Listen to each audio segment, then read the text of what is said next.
Hey there, everyone. So I have a question for you today. What is the difference between a sinner and a saint?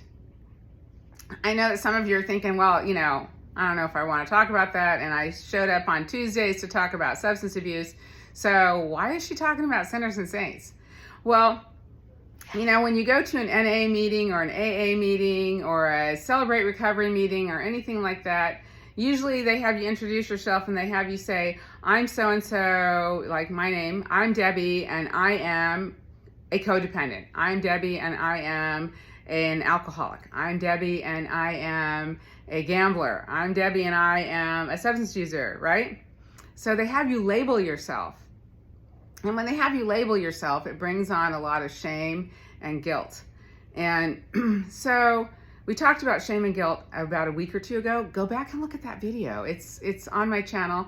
And look at that video because it's really great. It's for any of us to figure out how to get rid of shame and guilt. It's incredible.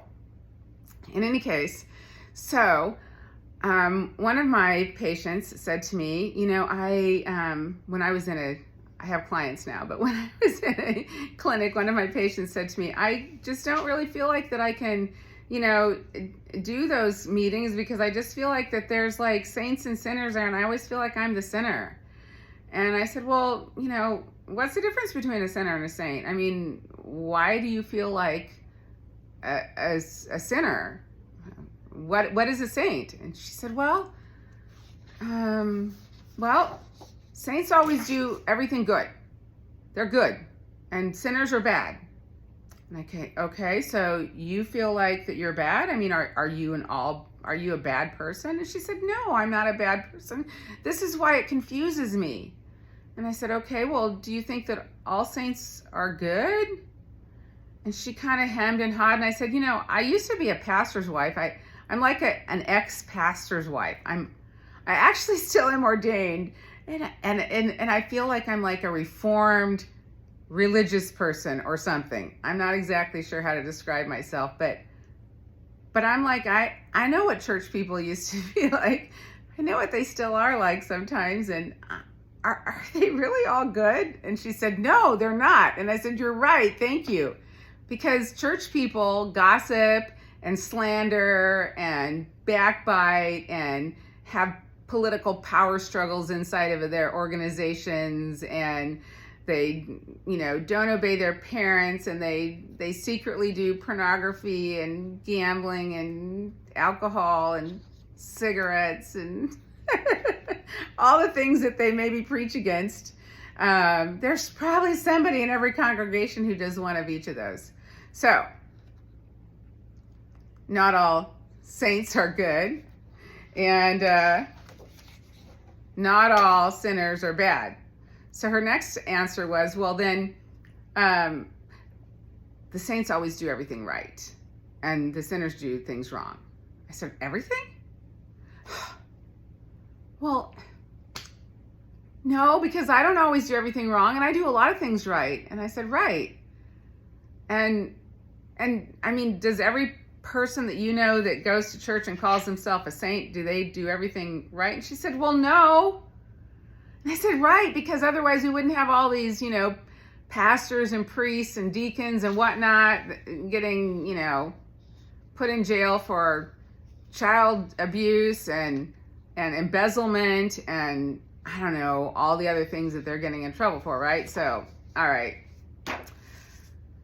Not all saints are good, and they don't all do things right, and not all sinners are bad, terrible people that always do things wrong. I mean, so what is the difference actually between a sinner and a saint? If they can both be good, they can both be bad, they can both do things right, and they can both do things wrong, what's the difference? Do you have any ideas? So after she thought about it for a while, she said, okay, well, the saints have grace.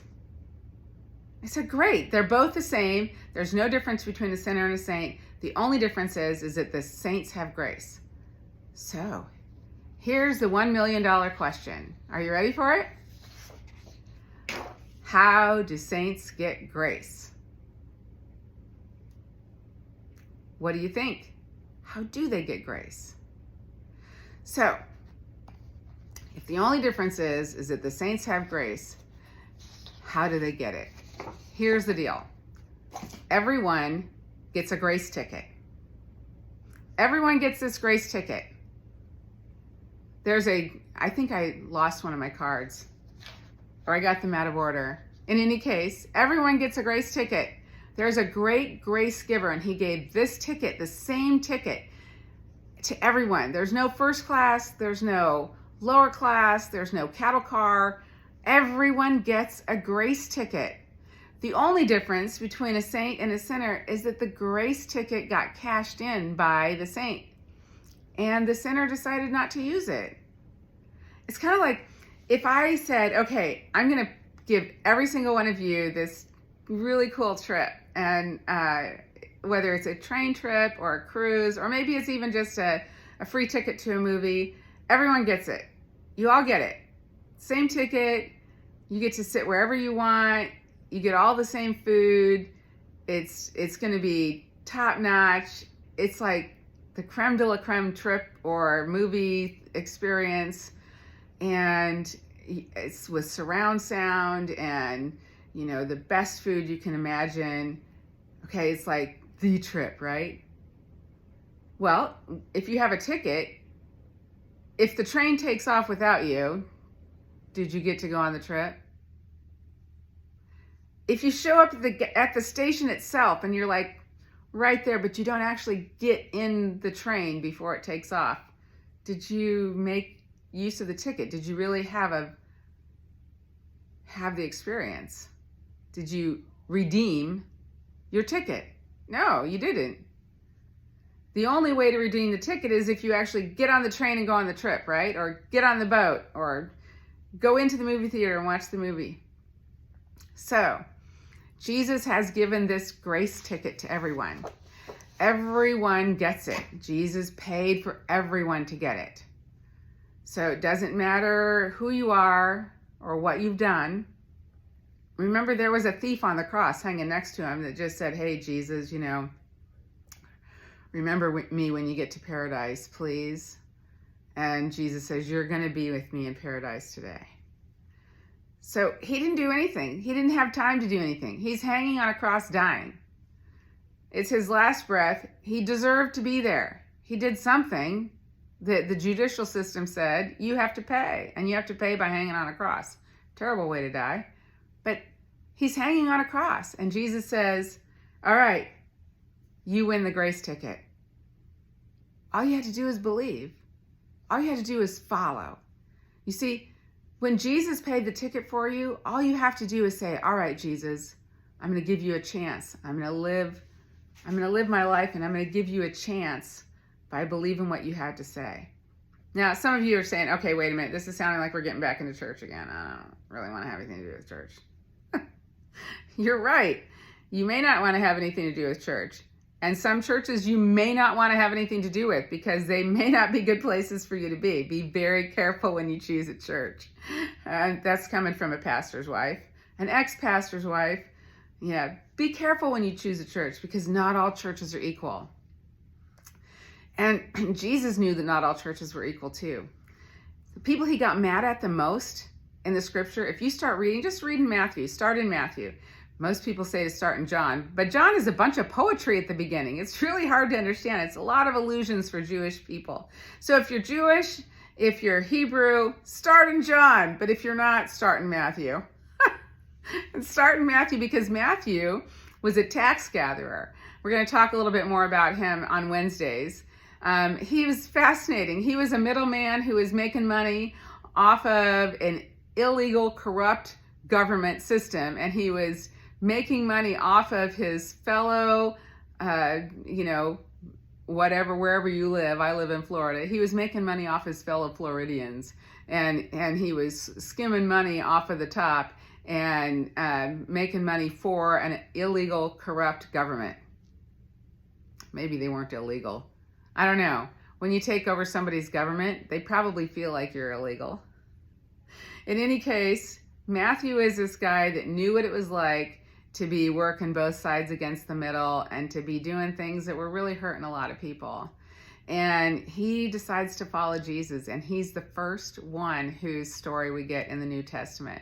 So just read what he said about Jesus. Read what Jesus said. Jesus got really mad at all those religious people. He called them snakes and vipers. He said that they were like whitewashed tombs, which is basically like saying, you're not any better than a bunch of whitewashed bones. You're just like a bunch of dead people walking around. And empty, worthless, no life in you, and you're trying to tell other people how to live. That's what he said about church people. So go find out what Jesus had to say. Find out what Jesus was all about. And you can listen online if you go to blueletterbible.com or biblegateway.com, or it might be .org. I'm not sure if those are orgs or coms.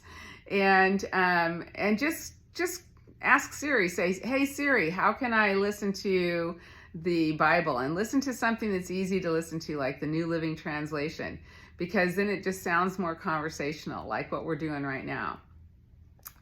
And if you like reading, then go find yourself a New Living Translation and read the book of Matthew and see what Jesus was really all about. Judge Jesus by himself, because he paid the grace ticket for you. I didn't pay it for you, and I was a pastor's wife. My husband didn't pay it for you, and he used to be a pastor. We're still married, by the way. I'm still married to the guy that used to be the pastor. So don't think that we both left Jesus. We just didn't really want to have too much to do with some of the church stuff that was going on. So we got tired of the church stuff too. And Jesus was tired of it as well. He just thought that stuff was terrible. But this is what he is all about. Because his Father, God, the Creator God, he loved you so much. You, the one that's watching this video, he loved you so much that he asked Jesus, will you go and pay the ticket so that, what's your name? My name's Debbie. So that Debbie could have eternal happiness, and so that Debbie could have eternal love and eternal peace and eternal rest. Jesus died for me, and he died for you so that you could have all those things. He paid that price with his very life because he thought you were valuable enough to rescue, to redeem, to tell you you're worth it. You are worth it. So give him a try. Just try Jesus. And call me if you need to at 305-832, I can't read upside down, 1743. And or look me up at Noom Counseling on Instagram, Facebook, or on my webpage.